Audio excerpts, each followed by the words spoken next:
Halo semuanya, pernah nggak sih kalian mikir kenapa gasing bisa muter terus? Atau gimana cara kerja gear sepeda? Nah, hari ini kita bakal kupas tuntas dunia dinamika rotasi yang seru banget ini. Kita bakal bedah semuanya satu persatu ya. Mulai dari torsi, itu loh gaya yang bikin benda muter, terus momen inersia, sampai gimana semua konsep ini nyambung di gerakan menggelinding yang kita lihat sehari-hari. Yuk, langsung aja kita mulai. Oke, yang pertama, torsi. Pernah kan susah banget buka tutup toples yang nyangkut? Nah, sebenarnya saat itu kalian lagi berurusan sama yang namanya torsi. Yuk kita lihat lebih dalam apa sih ini sebenarnya. Gampangnya gini deh, torsi itu ibarat dorongan tapi buat muter. Kalau gaya biasa kan bikin benda gerak lurus, ya didorong gitu ya. Nah, kalau torsi, dia yang bikin benda itu berputar. Intinya di situ, kekuatan untuk memutar. Wah, rumusnya kelihatan ribet ya. Tenang, ini tuh cuma cara keren buat bilang kalau ada 3 hal yang penting. 1, seberapa kencang kita ngasih gaya. 2, seberapa jauh dari titik tengahnya. Dan 3, sudut gayanya.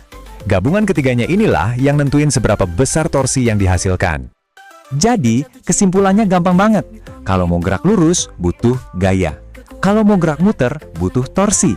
Analogi simpel ini penting banget, karena bakal kita pakai terus ke depannya. Oke, kalau torsi tadi itu kekuatan buat muter, sekarang kita bahas lawannya, yaitu momen inersia. Anggap aja ini rasa malas sebuah benda buat berputar.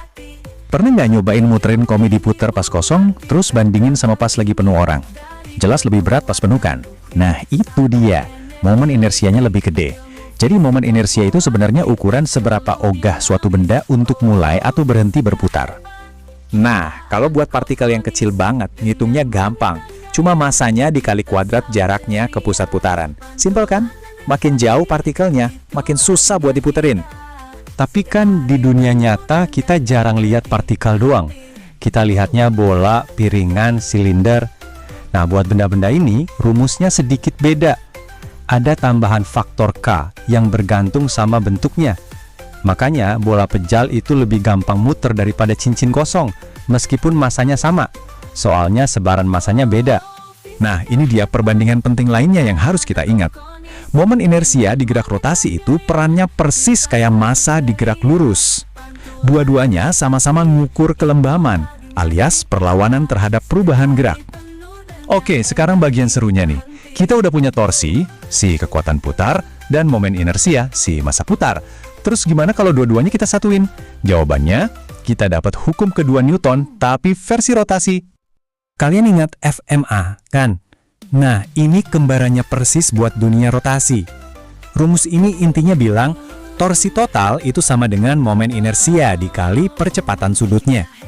Gampangnya, makin kuat kita muter, dan makin enteng rasa males bendanya, ya makin cepat juga dia berputarnya. Coba deh lihat tabel ini ngerangkum semuanya dengan rapi. Di gerak lurus ada gaya, di rotasi ada torsi, di lurus ada massa, di rotasi ada momen inersia. Bahkan hukumnya pun mirip. F sama dengan MA jadi versi rotasinya. Kelihatan kan polanya? Emang fisika itu elegan banget ya. Oke, kita udah ngomongin soal gaya dan massa. Sekarang gimana dengan energinya? Kan semua yang bergerak itu pasti punya energi, termasuk benda yang berputar dong. Bayangin deh, mobil yang lagi ngebut di jalan tol itu punya energi kinetik translasi. Nah, planet yang berputar di porosnya itu punya energi kinetik rotasi. Sebenarnya ini jenis energi yang sama, energi gerak. Cuma bedanya yang satu geraknya lurus, yang satu lagi geraknya muter. Oke, sekarang kita sampai di puncaknya, gerak menggelinding. Disinilah semua yang kita pelajari tadi, gerak lurus dan gerak putar, ketemu dan kerja bareng. Coba bayangin roda sepeda yang lagi jalan atau bola bowling. Kunci buat ngerti gerak menggelinding itu simpel banget. Sadari aja kalau benda itu lagi ngelakuin 2 hal sekaligus. Dia pindah dari satu titik ke titik lain. Itu namanya translasi.